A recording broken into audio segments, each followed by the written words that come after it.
আসো মা, আসো আসো, বসো বসো।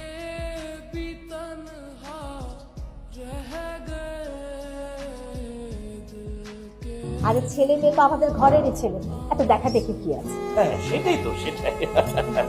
তো ভাই সাহেব, আর দেরি না করে আমরা দিন ঘন্টা ঠিক করে ফেলি। হ্যাঁ হ্যাঁ ভাবি করেন।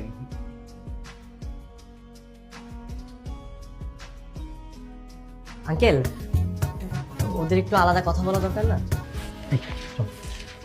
আরে না বোকা, তোরা চল বোকা।